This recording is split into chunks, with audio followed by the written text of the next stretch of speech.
સૌ વાલા મિત્રોને મારા જય સિયારામ। હું દુષ્યંત પાઠક શ્રી હનુમાનજી દાદાની અસીમ કૃપાથી એક નવા વિડીયો સાથે આપની સેવામાં હાજર છું। તો વાલા મિત્રો, આજનો ઉપાય આ વિષયની અંદર તારીખ છે 15મી માર્ચ 2026 અને વાર છે રવિવાર।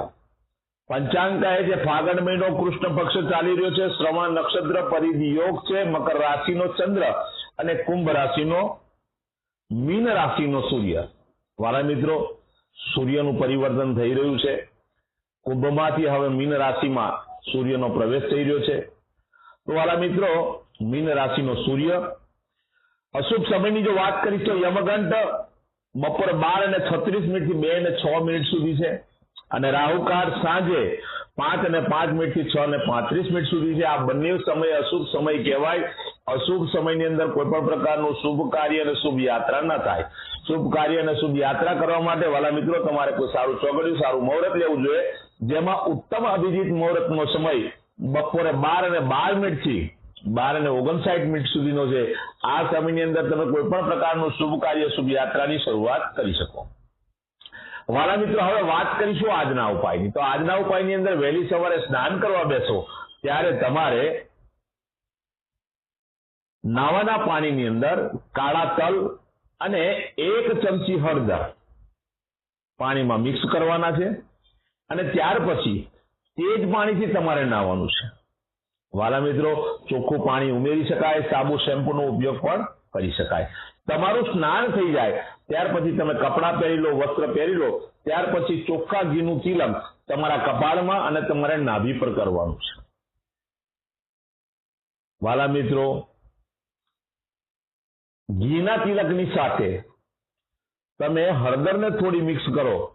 હળદર અને ઘી મિક્સ કરીને તિલક કરશો તો પણ શુભ પરિણામ મળશે। તિલક થઈ ગયા પછી બિલકુલ સીધું સંધ્યા કાળે પશ્ચિમ દિશા તરફનું મુખ રાખવાનું। શ્રી હનુમાનજી દાદાને એક કાગુ ચંડી રામાયણજીનો પાઠ અને એક હનુમાન ચાલીસાનો પાઠ દાદાને અર્પણ કરવાનો। રાત્રે સૂતા પહેલા પોતાની પથારીમાં બેસવાનું, પલાઠી વાળવાની। ઓમ કૃષ્ણાય વાસુદેવાય હરે પરમાત્મને પરત ક્લેશનાશાય ગોવિંદાય નમો નમઃ આ મંત્ર યથાશક્તિ તમારે જપવાનો। આ તો આજનો ઉપાય। વાલા મિત્રો, જે મારા વાલા મિત્રનો જન્મદિવસ 15મી માર્ચ 2026 અને રવિવારના દિવસે છે તેવા બધા જ વાલા મિત્રોને સૌપ્રથમ તો જન્મદિવસની શુભકામના। શ્રી હનુમાનજી દાદા એમની બધી જ મનોકામના પૂર્ણ કરે, બલ બુદ્ધિ ને વિદ્યા આપે અને ભગવાન શ્રી હનુમાનજી દાદા એમનું રક્ષણ કરે। ઉપાયના ભાગ સ્વરૂપે મેં કહ્યું તે પ્રમાણે સ્નાન કરવાનું, મેં કહ્યું તે પ્રમાણે તિલક કરવાનું। ત્યાર પછી ગૌશાળામાં જવાનું, ગાયોને લીલું ઘાસ અથવા ઘાસનું દાન આપવાનું, અથવા તમારે ત્યાં જે ભોજન બન્યું હોય તે ભોજન ગાયોને અર્પણ કરવાનું। માત્ર આટલું કાર્ય કર્યા પછી સંધ્યાકાળ જ્યારે થાય ત્યારે સૂર્યાસ્ત થતા પહેલા ઘીમાં બનેલી મીઠાઈ નાના નાના બાળકોને, જરૂરિયાતમંદ વ્યક્તિઓને તમારે વહેંચવાની છે। સાથે એક બીજું બહુ સુંદર કામ કરવાનું છે। તમે જેને ગુરુ માનતા હોય એ ગુરુને પીળું વસ્ત્ર દાનમાં આપવાનું છે। તમારો કોઈ ગુરુ ના હોય તો તમે તમારી માતાને પણ તમે આ વસ્ત્રનું દાન કરી શકો। બસ આટલું કરી લો, ભગવાનની કૃપાથી આખું વર્ષ ઉત્તમ રીતે પસાર થશે। જે મારા વાલા મિત્રની મેરેજ એનિવર્સરી 15મી માર્ચ 2026 ને રવિવારના દિવસે છે તેવા બધા જ વાલા મિત્રોએ સવારે સ્નાન કરવાનું, વડીલોના ચરણ સ્પર્શ કરવાના, આશીર્વાદ મેળવવાના, પછી ગૌશાળામાં જવાનું, ગાયોની સેવા, ગાયોને લીલું ઘાસ અથવા ઘાસનું દાન આપવાનું, અથવા તમારે ત્યાં જે ભોજન બન્યું તે ભોજન ગાયોને અર્પણ કરવાનું। બસ આટલું કાર્ય પતી જાય ત્યાર પછી કોઈ પણ વૃદ્ધાશ્રમમાં, અનાથ આશ્રમમાં જરૂરિયાતમંદ વ્યક્તિને, દેવ મંદિર અથવા બ્રાહ્મણને તમારે ચોખાનું દાન કરવાનું છે, ઘીનું દાન કરવાનું છે, ચણાની દાળનું દાન કરવાનું છે અને સાથે સાથે ખાંડનું દાન કરવાનું છે। બસ આટલું દાન કરો, ભગવાનની તમારા પર અસીમ કૃપા થશે અને પતિ અને પત્નીનું આખું વર્ષ ઉત્તમ રીતે પસાર થશે।